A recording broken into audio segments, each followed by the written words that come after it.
ఆశగా అడిగింది మాతో సావాసం, హాయిగా నవ్వింది మాతో సంతోషం.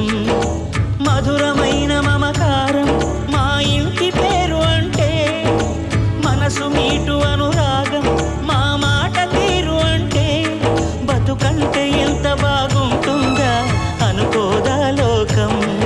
ఇటువంటి వింత తను చూసిందా అనుకోదా స్వర్గం.